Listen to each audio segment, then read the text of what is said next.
Hey there, I'm Kat, and this is Brews and Reviews.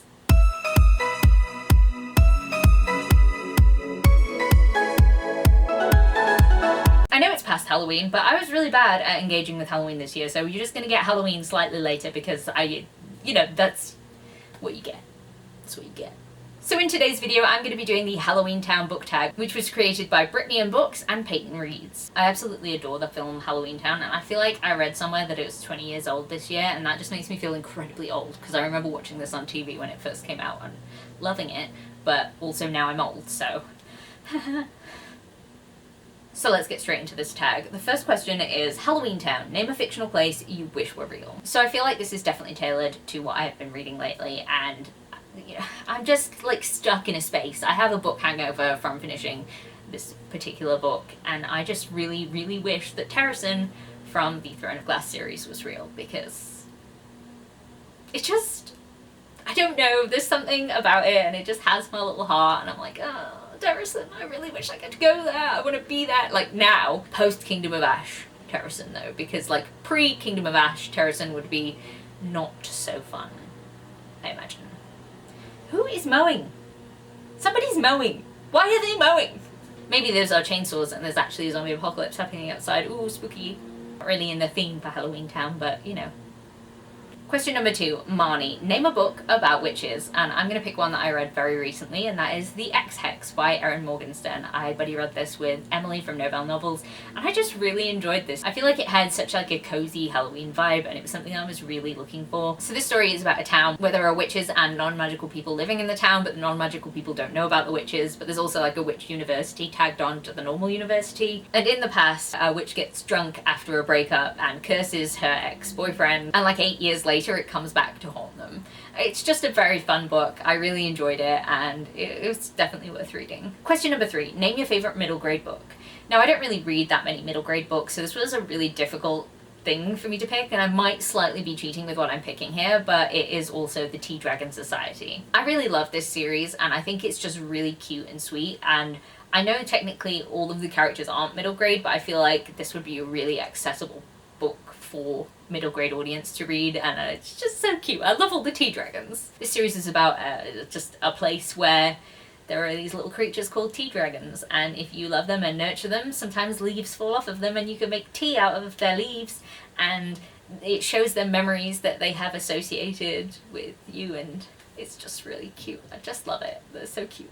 Question number 4 is, Dylan, name a book with a magical school. Now for this one I feel like I haven't really read that many magical school books, but one series that I've really enjoyed is the Akane series by Lynette Noni. And it's technically magic school, even though they say that it's not magic, but it kind of is magic. It kind of is magic. So I ended up really enjoying this series. I think the first book is a little harder to get into, and you do have to sort of suspend your disbelief, but then by the time you get to book 3 and 4, it's like, Books 3 and 4 feature my favourite character though, so I think I'm a little bit biased. It's a really fun magical school about a girl called Alex who is supposed to start a new boarding school, and she ends up going through a portal door and finds herself right outside of the magical school Akane, which is sort of for gifted people. And there's like dark forces going on as well as, you know, general school life. And I just really like it. I feel like I'm not doing it justice, but it is really good. I recently reread the first one, and I'm really excited to continue with that because there is a new book coming out in this series called Caldoris, which is like Christmas in this world, and I'm just really excited to see what happens and where everyone has gone there, and especially if there is a chapter from the villain, because that would be very exciting. Very, very exciting. Question number 5 is, Grandma Aggie, name a book that helps you escape into a brand new world. So for this one I'm going to pick A Court of Mist and Fury. Again, let's preface that with me being just completely immersed in the Sarah J Maas fandom at the moment, and I'm sorry, I wish this world was real, I do, and please. It would be so cool, but I would definitely get murdered by some sort of fae, so it's probably a good job that it's not real.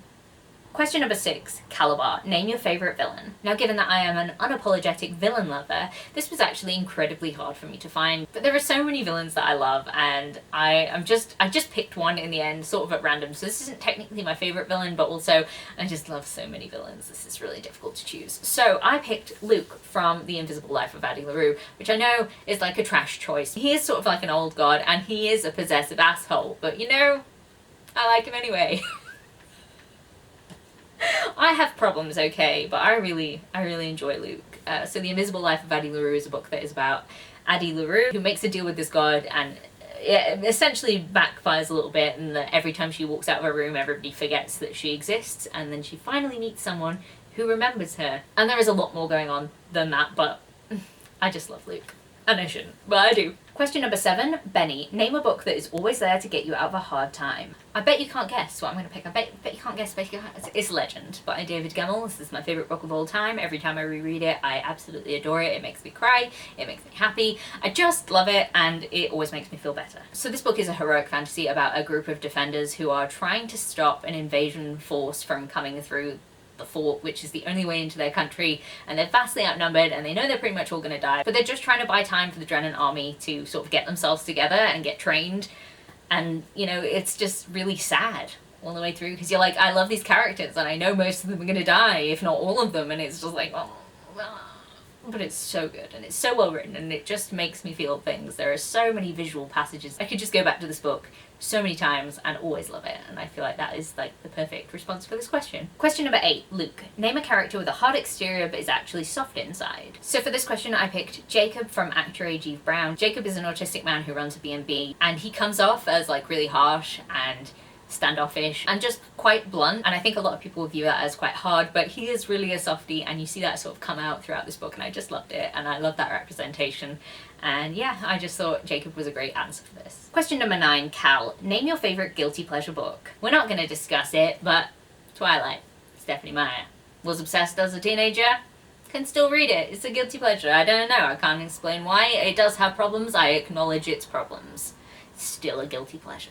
Question number 10, Gort. Name a book that you love that you forget to talk about. So for this question, I'm going to pick Daughter of Smoke and Bone by Laini Taylor. In fact, any book by Laini Taylor. I forget to talk about these books, even though I find them so beautifully written, so moving, and I just really enjoy them. This series, I read the first book ages ago, and then I reread the first book to continue on with the series, and I loved the second and third book in this series so much. I was so mad that I had stopped after this book. I also so love The Strange the Dreamer duology. I think those books are just perfect and so lyrically written, and just with so much emotion. I really love them, and I never talk about Laini Taylor books for some reason, but more love from me needs to go to these books because I love them. Question number 11, Ethan. Name a character you'd want to go on a romantic broom ride with. Okay, I really struggled with this one and just like settled on a random fantasy book boyfriend man, and I picked Desmond from the Bargainer trilogy, which I've only read the first book of, so I really can't actually say. Kind of reminded me of the Goblin King from Labyrinth, and I love Labyrinth, and I love the Goblin King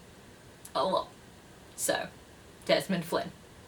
And question number 12, Natalie. Name a character who is proud of who they are. So for this question I picked Tariq from Paris Dalencourt is About to Crumble, which is the second book in I don't know what series it's called. The first book is Rosaline Palmer Takes the Cake. It's essentially a rip on the Great British Bake Off, and it's just a little bit naughtier. I didn't love the book Paris Dalencourt Takes the Cake because I think that it was a little bit too depressing for me. There was a lot of talk about anxiety and some internalized homophobia and some Islamophobia, and it was just really difficult to read from the point of view of someone who is having like horrendous anxiety attacks, and you know, it just wasn't fun to read. However, Tariq is a character who is incredibly proud of himself. He is a Muslim gay man, and he is very proud of every aspect of his identity, and I just think that he is a really great character and sort of embodies a character who is proud of themselves and everything that they are, and I really liked him. So there we have it. That is the end of this tag. If you made it this far into the video, please leave me a pumpkin emoji, and if you like this video, please leave a like, comment, subscribe, and I'll see you in the next one.